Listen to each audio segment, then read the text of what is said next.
हरे कृष्ण।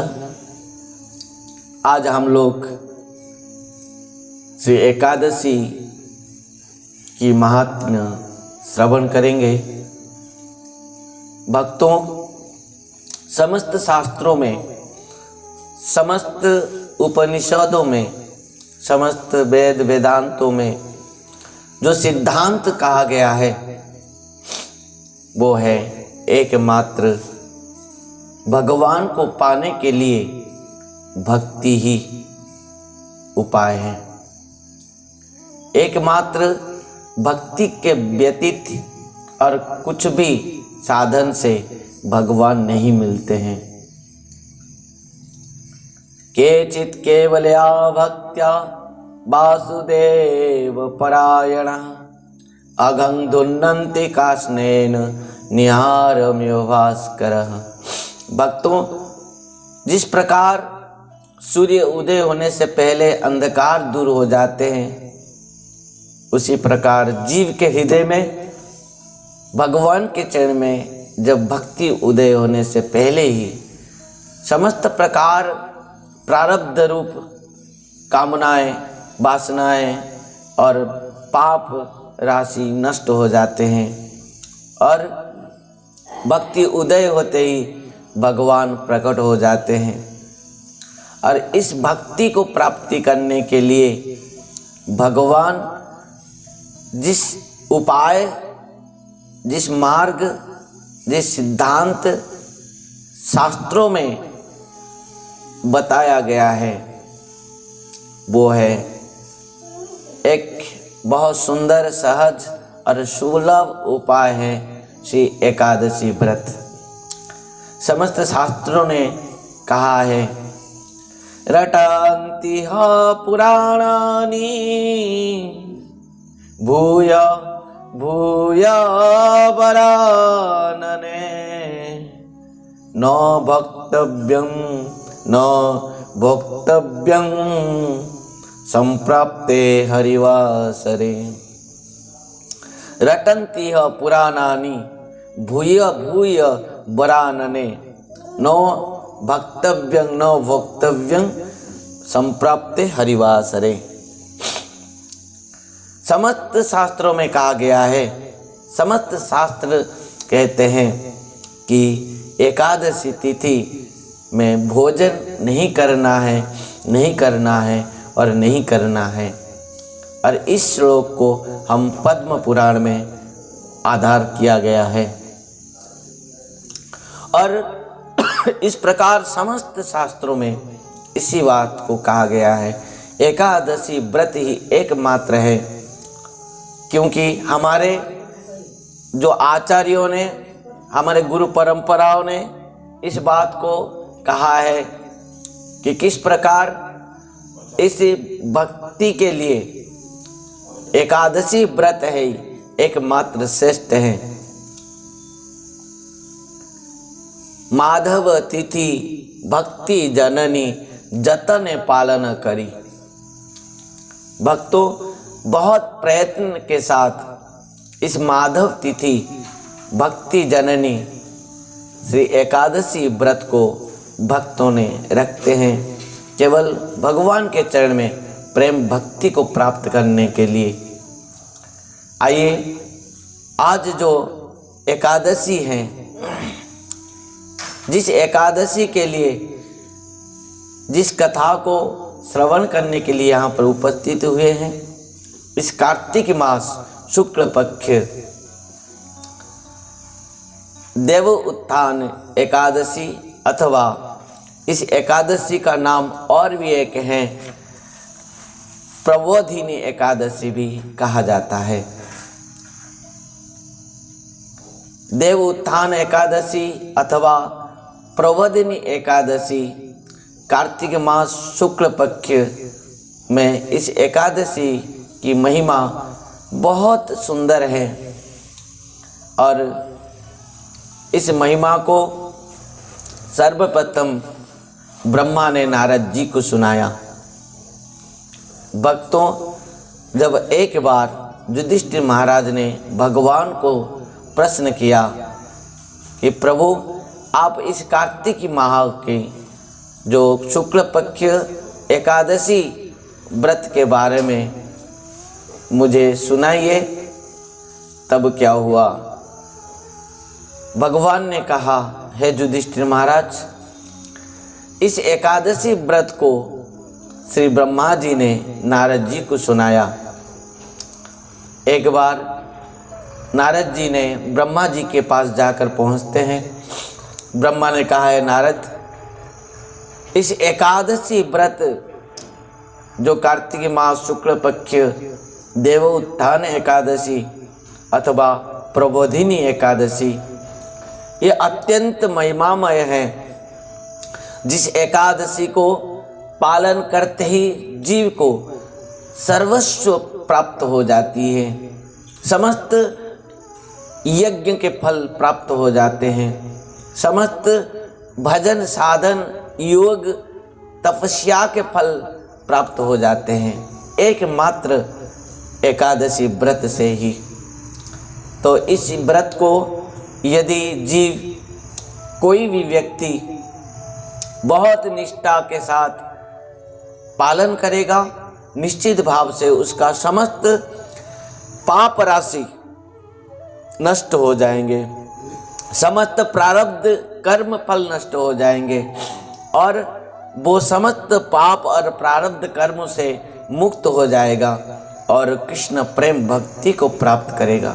भक्तों, इस स्कंद पुराण में इस प्रकार वर्णन किया गया है और समस्त शास्त्रों में जहाँ पर भी एकादशी की महिमा को वर्णन की गई है, प्रत्येक स्थान में एकादशी के जो प्राप्ति फल हैं बहुत कुछ हैं। जैसे समस्त ऐश्वर्य प्राप्ति, समस्त वैभव प्राप्ति, स्वर्गलोक तक प्राप्ति, राज्य प्राप्ति, पुत्र प्राप्ति आदि आदि वर्णन किया गया है। परंतु प्रकृति में एकादशी की जो माने प्राप्ति हैं, जो फल हैं, वो केवल इस भौतिक जगत के नहीं है, केवल इस माने स्वर्गलोक के ऐश्वर्य नहीं है अथवा संपूर्ण भाव से किसी प्रकार भी योग का फल नहीं है, सिद्धि का फल नहीं है। यह एकादशी व्रत एकमात्र कृष्ण प्रेम भक्ति को प्राप्त करने का ही फल है। कृष्ण प्राप्ति, भगवत प्राप्ति, भगवान को प्राप्ति, भगवत प्रेम प्राप्ति ही इस मात्र एकादशी व्रत की महिमा है।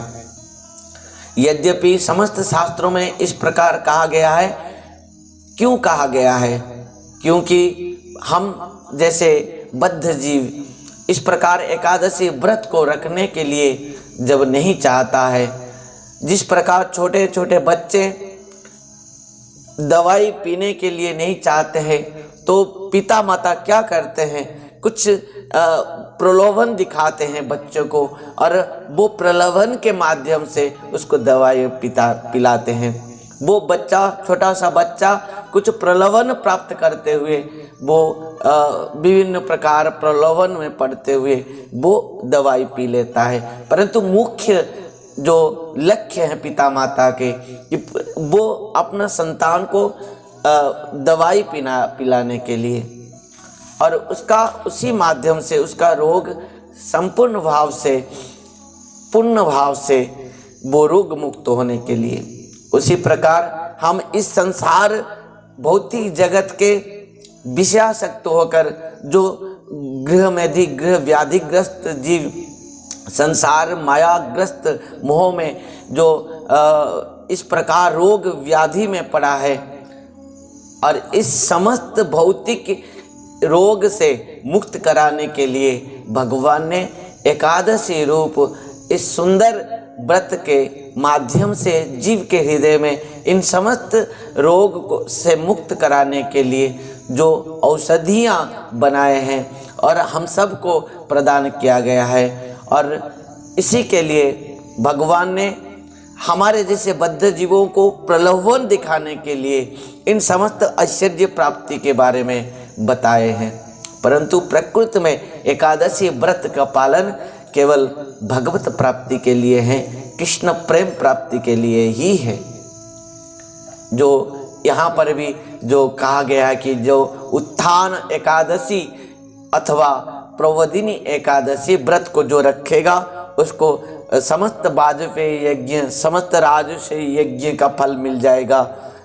उसका पाप राशि पूरा, जितने भी पर्वताकार पाप राशि नष्ट हो जाएंगे, प्रारब्ध कर्म नष्ट हो जाएंगे, समस्त ऐश्वर्य का फल मिल जाएगा। ये समस्त मुख्य फल नहीं है। मुख्य फल क्या है? केवल एकमात्र मुख्य फल है भक्तों कृष्ण प्रेम, भक्ति और भगवत प्राप्ति। जिस वस्तु को प्राप्त करते हुए जीव बस और कुछ प्राप्ति की इच्छा नहीं रखता, वो है कृष्ण प्रेम प्राप्ति। जंगलब्ध्वा चापरंगलाभं मन्यतेनादिकं ततः जस्मिन् स्थितेन दुखेन गुरुनापि विचाल्यते। भक्तों, इस प्रकार ब्रह्मा ने नारद जी को इस कथा महिमा को सुनाया। कहा कि जब तक जीव एकादशी व्रत नहीं रखता, निष्ठा के साथ नहीं रखता, वो तब तक विभिन्न प्रकार के कर्म वासना में, प्रारब्ध कर्मों में इस 84 लाख जीव के अंदर में भ्रमण करता रहता है और विभिन्न रोग व्याधि में कष्ट पाता है, अंत में नरक में जाकर कष्ट पाता है। परंतु साधु, गुरु और वैष्णव के कृपा से इस एकादशी व्रत को यदि वो निष्ठा के साथ पालन करता है तो इन समस्त प्रारब्ध कर्मों से मुक्त होकर अनायास में क्या होता है? भगवत धाम को प्राप्त करता है। इस प्रकार इस भगवान उत्थान एकादशी, जो भगवान 4 मास चतुर्मास व्रत में 4 मास इस भगवान शयन करते हैं क्षीर सागर में, और इस एकादशी में भगवान क्या करते हैं? जगते हैं, उठते हैं, और भगवान जगते ही समस्त जगत में प्रत्येक भक्तों को क्या करते हैं? कृपा दृष्टि प्रदान करते हैं। और भगवान इस एकादशी में अपना शयन क्षेत्र से जगेंगे और भक्त बहुत आनंद से, बहुत निष्ठा के साथ इस एकादशी व्रत को पालन करते हुए भगवत कृपा को प्राप्त करेंगे। गुरु महाराज परम पूज्य परम आराध्य पतित पावन ओम विष्णुपाद अष्टतर शत श्री श्रीमद् भक्ति वैभव पुरी गोस्वामी श्री गुरु महाराज जी के कृपा आशीर्वाद से हमारे जैसे बद्ध जीव इस पावन एकादशी व्रत को पालन करते हुए, उन्हीं के कृपा प्राप्त करते हुए और कृष्ण प्रेम भक्ति को जीव अनायास में प्राप्त कर पाएगा। हम सब कर पाएंगे, इसमें किसी प्रकार भी संदेह नहीं है। इसी उम्मीद के साथ आज की इस एकादशी व्रत की महिमा, जो उत्थान एकादशी अथवा प्रबोधिनी एकादशी की महिमा को यहीं पर हम विश्राम देंगे। आइए, हरे कृष्ण, राधे राधे, हरि बोल। सब्सक्राइब कीजिए श्रील भक्ति संबंध भिक्षु महाराज यूट्यूब चैनल को, और साथ ही साथ दबाइए इस बेल की आइकॉन को, ताकि आपको मिल सके हमारे लेटेस्ट अपडेट सबसे पहले।